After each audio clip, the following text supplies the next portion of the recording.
Okay, how you doing? And welcome to episode number 35 of the John Riley Project. Today is, Tuesday, February 19th, episode number 35. And we're going to talk about the big news of the day about Manny Machado signing with the Padres, which I think is just fabulous. We're going to really get into that. I'm going to touch a little bit on Bruce Bochy and his recent announcement. So this is going to be a sports episode, a baseball episode, and we'll be going through some of those issues. But I want to put this out there. Hey, if you're listening on iTunes, if you're listening on Spotify, Stitcher, thank you for listening. If you're joining us and viewing on YouTube, thank you. If you're a longtime listener or viewer, thanks for your loyalty. I really appreciate it. And if this is your first time, hey, right on. Welcome. I hope you enjoy it and hope you get great value, entertainment out of this. And please share it with a friend if you like it. So today, let's talk about Manny Machado. This is the big news. And this broke on Twitter probably around 9:30 this morning. And this had been percolating for a while that the Padres have been talking with Manny Machado, who is one of the two most coveted free agents on the market today, and probably one of the most coveted free agents that's been available in a generation. Manny Machado, came up through the Baltimore Orioles organization. They traded him away midway through the season. He finished up the year with the Dodgers. This guy is one of the top hitters in the league. He plays shortstop. He plays third base. He plays a premium position. I was just looking up the numbers. Someone online was saying, he's not that good. And he had a bad year in 2017. The dude had like 30-something home runs and 95 RBIs in 2017. And in 2018, last year, he was even better. So, hallelujah, the Padres making a move. And this is such a big deal for the city of San Diego. I mean, I always talk about this online, the San Diego sports curse, and it's brutal. It's brutal. The Chargers just moved out of town. We've got, the Clippers have left town. The Padres have had their challenges throughout the years. We've got the Aztecs with their struggles, USD with their struggles at the D1 level. We can go on and on about the awful things that have happened in San Diego in sports. Heck, the Clippers, they got hometown hero Bill Walton, and his ankles and his knees went south. They end up getting rid of him. He goes to the Celtics, helps them win a championship. And again, I need to do a San Diego Sports Curse podcast episode because there is a long list of things we can break down. And I think that'd be fun to go over. But at any rate, San Diego is starving for some kind of sports feel-good story, some sports excitement. We just want hope that our professional teams could actually be championship caliber, can be competitive, because man, it's lonely at in the basement of the National League West. And I'm a loyal Padre fan. I was born in San Francisco, raised a Giants fan, and I came to San Diego in '82 to go to college, and by the time I got to the late 1980s, by that point, I had pretty much adopted the Padres as my number one team. They kind of flip-flop with the Giants. The Giants went to number two. And I've been following the Padres loyally now for just about 30 years. And they've only made the playoffs, I think, 3 or 4 times in that time frame. They've been to one World Series, but they got destroyed by a Yankee team in '98 that was unbelievable. But there has been so many years of misery, and now they finally ponied up. So what do we got going? We've got hope. We've got excitement in our city. The Twitter sphere, Padres Twitter, is alive. It's buzzing. I'm sure Darren Smith and Scott and BR over at 1090, they're going to be talking about it all day. This is a big deal for San Diego. Big deal in San Diego sports. So I'm just excited because we haven't felt that in so long. What the Padres have struggled, the Chargers are pretty good there when, Rivers and LT, then how long ago was that? It was about 10 years ago. But, they always still disappointed us. But I haven't really felt electrified with San Diego sports since the '98 World Series or the '95 Super Bowl. I'm feeling a little bit of that right now with the Manny Machado signing. And I just think it's a great thing for San Diego sports. But yeah, let's break it down. Let's look at what does this mean? Where is he going to fit in the lineup? How do the Padres afford this? You might be asking. Let's talk about that. The Padres signed him to a 10-year deal for $300 million, the biggest free agent sports signing in the history of humankind.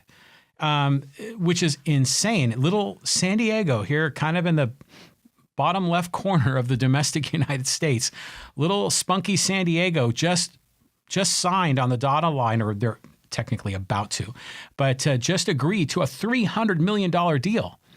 And you're thinking, how in the heck can the Padres afford this? Because they've always been a small market team. Well, a lot of things have been happening, First of all, baseball as an entity is making tons of money, huge amounts of revenue coming in from big TV deals. If you go to the ballpark, it's not a $5 ticket. So going to the games, it's expensive, but especially those TV deals, there's just a lot of revenue coming in. And the Padres have always had a very low payroll, and partly because the previous owners we always assumed were cheap, and they were to a great degree. And then we had the Morag group, which was trying to buy the team on layaway plan. They had very little working capital. They were always doing it on the cheap.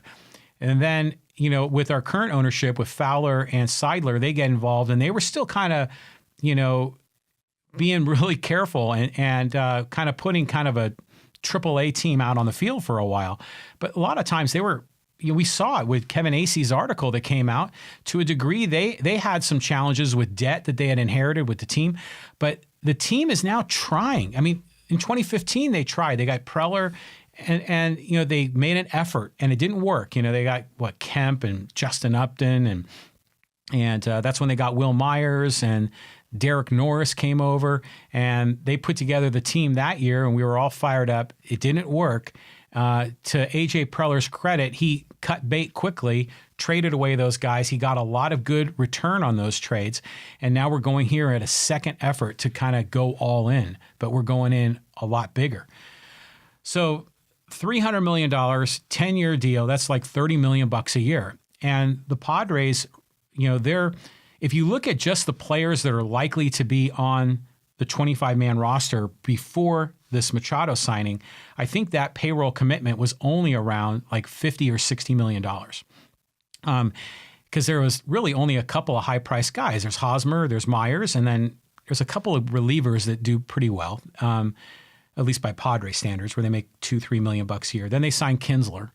But then after that, everyone else is making pretty darn close to the major league minimum of, roughly speaking, about $500,000 a year, that's pretty damn good to play a game that you love playing. That's a great way to make a living. But the Padre payroll had been, it's really only going to be around 50-something million.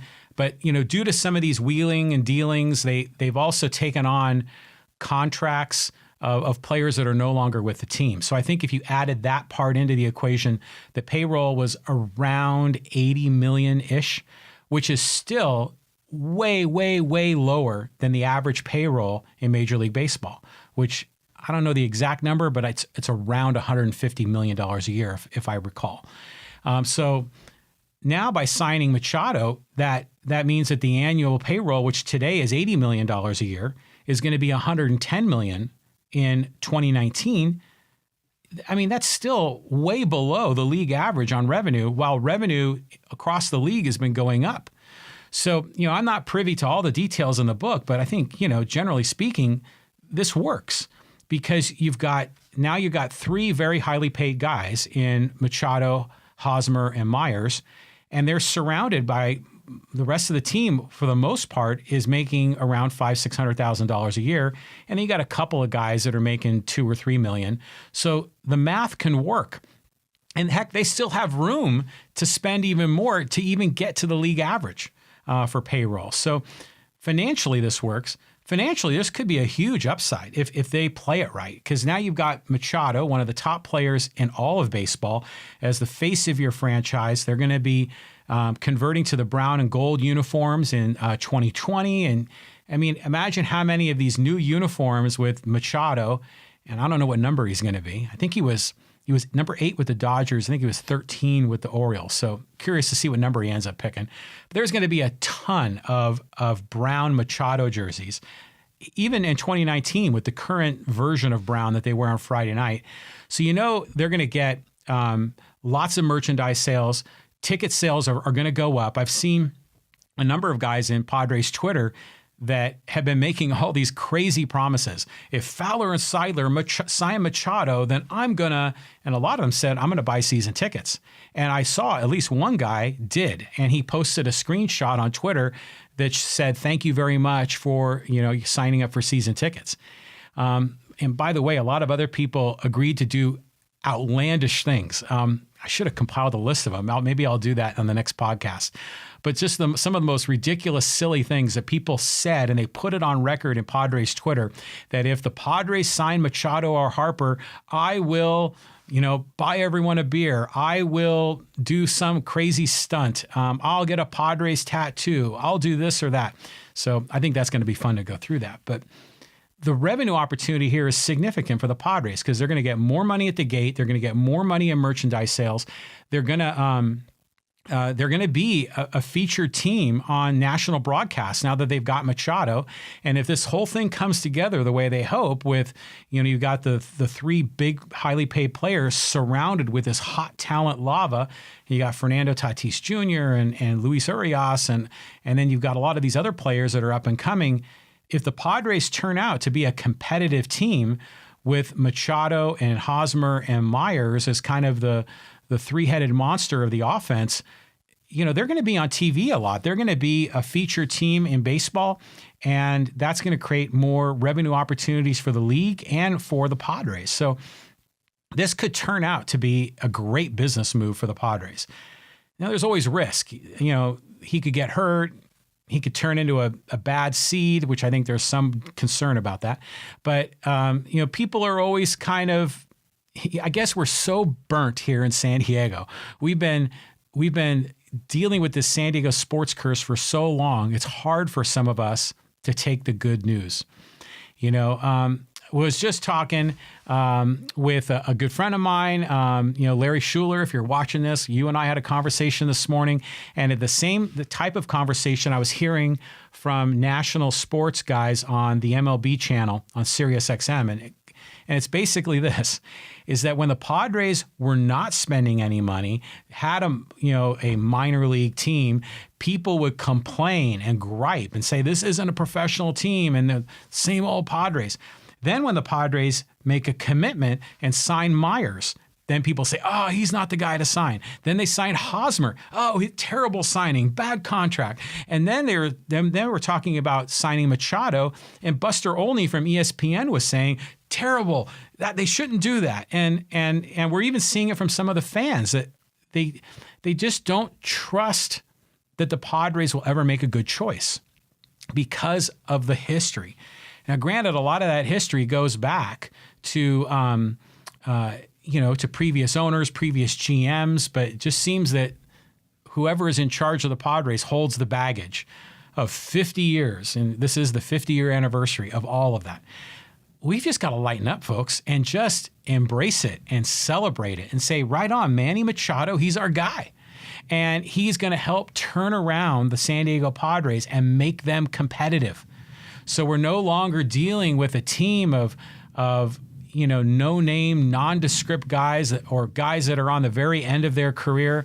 We're going to be dealing with guys that are up and coming, highly talented. And Manny Machado, he's 26 years old. He plays a premium position at shortstop or third base, and he's going to be productive. I mean, ideally, he's productive throughout the entire 10 years, but even if he's only productive for 6 of those years, it's still a win. Because when we get further down the line, and it's 6, 7, 8 years into this contract, that $30 million a year nut, I mean, it's still a big nut, but it's going to be a lot less proportionately because the sport's going to expand, the marketplace expanded, the time value of money is going to go down. So that $30 million will not be as heavy of a lift for the Padres when we get 8, 9, 10 years out. So it's still going to work. It's still going to be great. So in my opinion, as long as he doesn't get hurt, as long as Machado isn't a victim of the San Diego sports curse, then we've got hope. We've finally, I've been saying this for a while. When Preller came on board, I felt like, okay, we've got a plan. Now, granted, they kind of put all their cards on the table or they put all their chips on the table in 2015 with the Kemp and the Upton and the Kimbrel and all that. That didn't work. They pulled back and then they rebuilt the farm system. They spent like $80 million, I think it was in 2016, on the international draft, making those big investments. That's all the hot talent lava. They've got all of these young players are coming up. And now we've got a couple of big-time proven guys, MVP caliber guys, World Series championship guys like Hosmer and Kinsler that are on the roster. And so now we've got something going on. So what does the lineup look like? And AJ Cassavell, who's a beat writer for the Padres on MLB.com, he put this together. I think this is a great lineup on paper. And this is if you assume that Tatis is on the Padres. And we know that he's probably not going to get called up until mid-May at the soonest, just for contract reasons to give the Padres an extra year of control. But once Tatis comes up, we've got Urias will lead off and play second. Then Fernando Tatis Jr. will bat second and play shortstop. Then in the 3-hole should be Eric Hosmer at first base. And he's working on a little more launch angle, so hopefully he'll get some more line drives and some more power. In the 4-hole, in the cleanup spot, Manny Machado playing third base, man. Just the right guy, a big bat, great athlete right in the middle of the lineup. And then in the number 5 hole, you got Will Myers. Will Myers sporting the Hair Club for Men, Bosley hair. He's got more confidence, more swagger. He's feeling good. If you haven't seen the crop he's got on, it's wonderful. I'm really happy for Will. He's recently married, loving life, and he's going to bat 5th.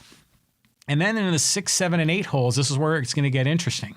So in the 6th hole, it'll probably be the right fielder. Is it Franmil Reyes? Is it Hunter Renfroe?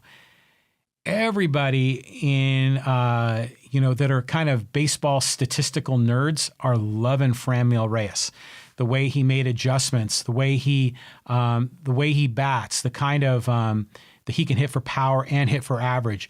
I think there's a lot of upside, a lot of excitement about Franmil Reyes, but he's still young. He had a great final 2 months of the year in 2018. Can he become an even better player? And I read an article today, and they were comparing Franmil Reyes' last 2 months of the year that were right on par with Christian Yelich, the MVP player for the Milwaukee Brewers. So and then if Franmil, has a sophomore slump, you can still put Renfroe out there, and if he gets 500 at bats, he'll still hit 30 home runs. And he'll do all right for you. He won't hit for a high average, but he'll still supply power.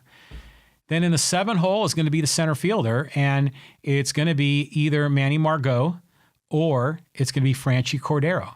Now, Margot, fabulous defensively. Margot could be a great leadoff hitter if he kind of figures it out. And this is going to be his 3rd year, and this is going to be a big year for Margot. Can he get on base on a much higher percentage? Can he hit for average? Can he be a better base runner? Which, given all of his speed, it's surprising he's not a better base runner.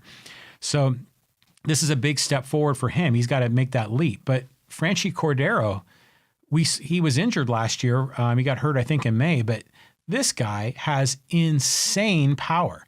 Did you see that home run he hit in Arizona in April? It was unbelievable. It was like a moonshot. This guy could be incredible as a hitter. Defensively, he's not as good as Margot, but he's got the speed and athleticism that if you give him some time, he could develop into a satisfactory center fielder. Margot, by the way, is, Gold Glove caliber defensively.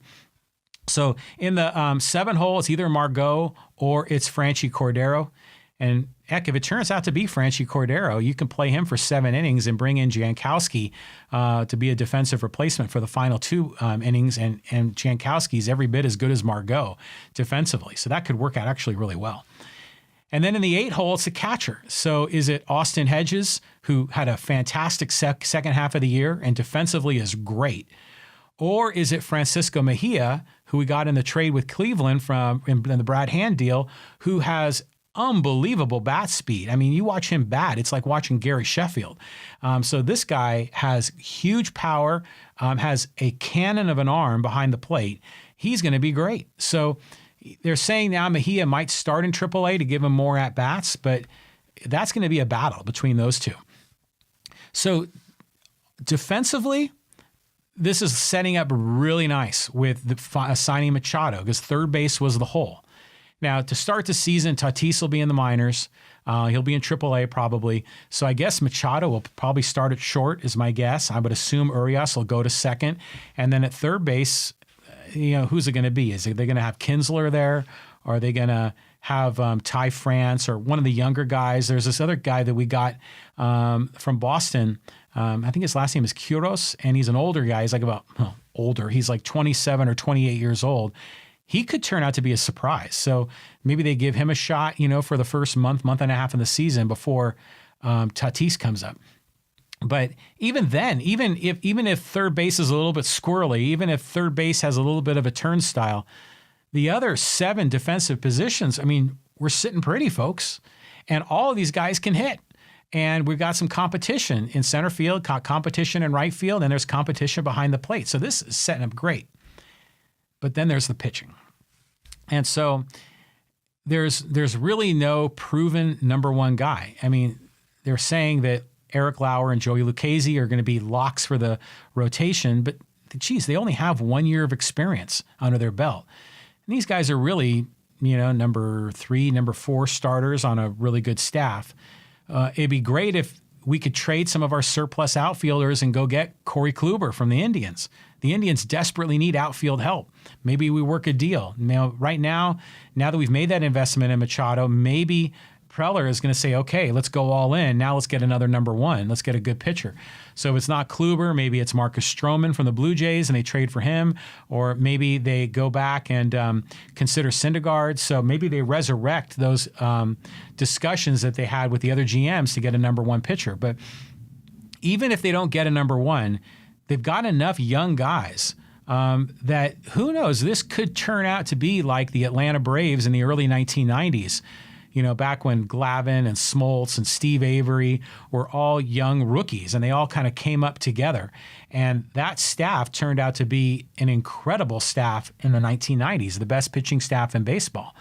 So could our young guys grow that way on their own? Do they need to go get a number one? I mean, the Atlanta Braves went out and got Greg Maddux, he was still young at the time, but he had pitched, I think, for about 4 or 5 years with the Cubs. And then the Braves, I think, did a trade to get Maddux. So can the Padres get a trade to get a more proven number one and then let the kids, grow and mature in the 2 through 5 slots? I think they could. Lucchesi, Lauer, I think Logan Allen is going to get a good shot this year. He's been terrific. We got him in the Kimbrel deal. There's Cal Quantrill, number 1 draft pick, number 8 overall. His father pitched in the major leagues for a long time. He's going to get an opportunity. Chris Paddock, oh my God, Chris Paddock, minor league pitcher of the year. He's going to get an opportunity. These guys may not be on the opening day roster, but we're going to see them in 2019. Plus, you've got these other guys that, like Jacob Nix, who showed a lot of promise in the minors. He had some games last year where he was amazing, but he had other games where he blew up. So can Nix figure it out? Or what about Brian Mitchell? Brian Mitchell, a guy we traded for last year. We put him in the rotation to start the year, and he was awful. But they put him into the bullpen, and he had an injury. I don't know how real that injury was, but he ended up going on that injury reserve list. But when he came back in September, he had 4 dynamite starts. So can Brian Mitchell perform like he did in September? If he did, great. Can Nix perform like he did in some of his starts? Great. So there's a lot of other starting pitchers that can make this interesting. So do we have the staff now that could be somewhat similar to the Atlanta Braves in the 90s? Maybe. But we do know that in a couple of more years, we're going to see Mackenzie Gore. We're going to see Anderson Espinoza.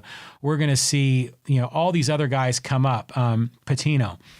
And when they do, that's going to be a whole better level of pitching that's going to come from the Padres. So hoping we see significant progress here in 2019, hoping the Padres can at least get to 500. Come on, guys. It seems like every year the Padres flirt with being right around 500 or just under 500 in May or June. It gets my hopes up, and then they go into an 8-game slide. So let's hope that's not the case this year. But I'm telling you, I'm a Padre fan. I'm a San Diego sports fan. I am really, really excited that Manny Machado is on the team. I think it's a great move for our city. I think it's a great move for the community and the spirit and something to get excited about in San Diego sports. I think it could be a great move for the owners. I think from a business perspective, this could pencil out very nicely. And now I can watch my Padres on TV this spring and summer and really get excited about them. So I am fired up. So good job, AJ Preller. Good job, Ron Fowler, Peter Seidler for putting this together. Manny Machado, if you're watching the John Riley Project podcast, and I know you, if you're not watching it now, I know you will be a loyal watcher or loyal viewer, a loyal listener. Manny, I want to welcome you to San Diego. It's America's finest city. You're going to love it here. And we welcome you here to San Diego, and we look forward to great things to come. Okay. All right. You know, I'm talking to the camera right here, the podcast camera, but the camera over there, and I'm talking to that now. I'm doing a live stream here of the John Riley Project and a behind the scenes there. So if you want to see the behind the scenes version of this podcast, and I was commenting on a number of issues and I was kind of getting the podcast studio set up, go to my Facebook page. So I've got 2 Facebook pages. So I've got the John Riley Project page, which is sort of the public page, the fan page, and that's really easy to like and join. But I've got another page, and it's called the John Riley Project Insiders Group.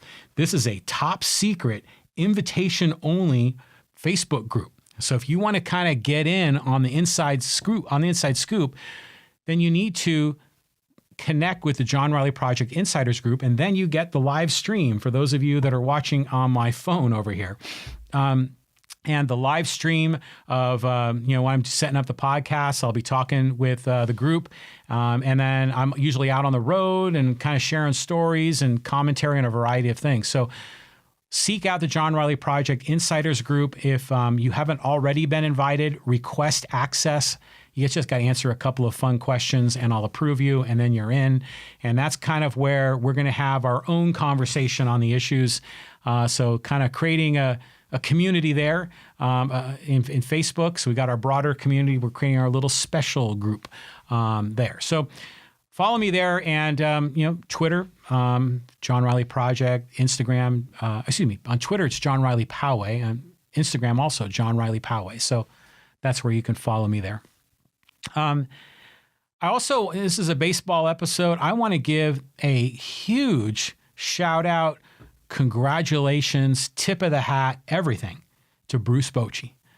Bruce Bochy, a Poway guy, a longtime Poway resident, just announced his retirement, which will take place at the end of this year. Bruce, of course, is the manager of the San Francisco Giants baseball team.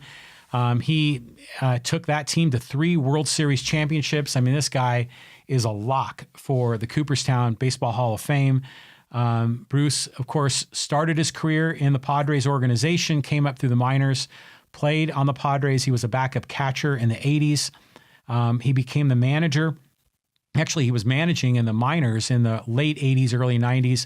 He came on board as the manager in the early 90s and helped, along with his close friend Kevin Towers, rest in peace.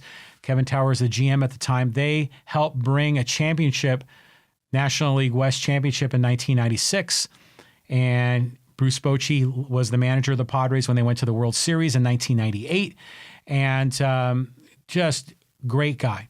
And I don't know if you're in Poway, if you're watching this podcast or listening, maybe you've seen Bruce Bochy around town, and I have. It's kind of fun where, I don't know if he still owns the house on Brittany Court Lane, I think is. It's right off of Stone Ridge. It's right off of Stone Canyon Road in Poway. And if I go into the back far corner of my backyard, and if I'm feeling good, I could take a baseball and I could probably throw it and have it land in Bruce Bochy's property, assuming he still owns that house. He lives really close. That might be a stretch. I might need to have a bat and hit the ball. I may not be able to throw it that far, especially right now at my age. But I've seen him around town walking his dog and hanging out, and he's always friendly. He always, gives you a nod or a wink and says hello. I know that, another gentleman who we've spoken about here on the John Riley Project, Kevin McNamara, Kevin, the guy that's the driving force of the new Stone Ridge Country Club, home development project, the farm at Stone Ridge. Kevin McNamara is actually a good personal friend of Bruce Bochy. So I've seen the two of them show up at Poway City Council meetings together. So I know Bruce, must have been about 7 or 8 years ago, he eventually moved up to San Francisco. And I thought one of his children had kept the house here in Poway and was living there.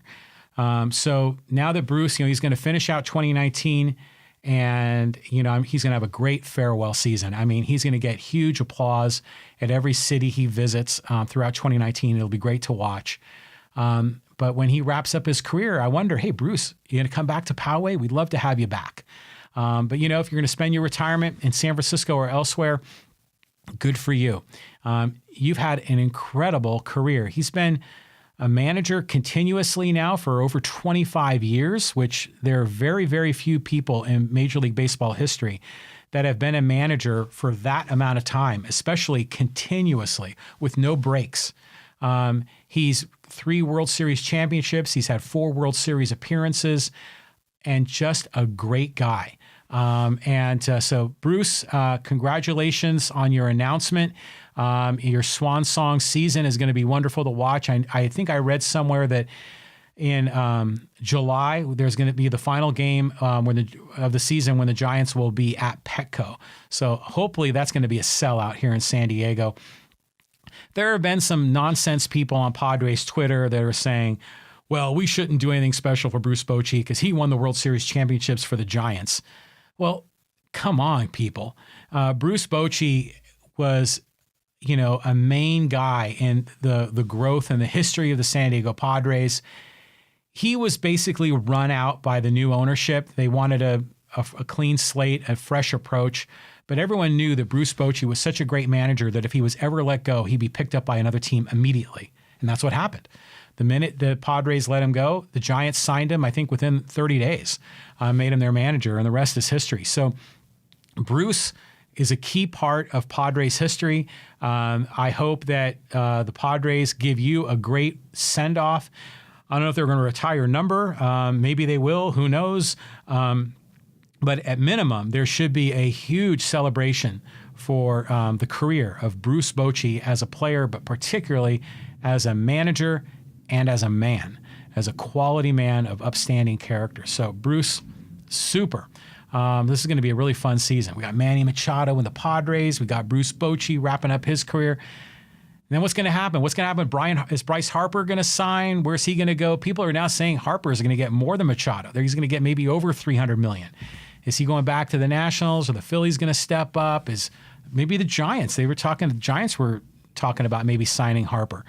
The Giants need outfield help, but I don't think they've got the financial flexibility. They've got all these guys like Longoria and Posey and Samardzija and Bumgarner, who are great players, but definitely on the downside of their career, that are making gobs and gobs of money, and all of them have no trade clauses to some degree. The Giants are in a tough spot. They're not going to be able to spend much more money, and they're going to hit the payroll luxury tax if they did. So they've been flirting with Bryce Harper. From a positional perspective, he makes a ton of sense in the outfield for the Giants, but financially, I don't think the numbers line up.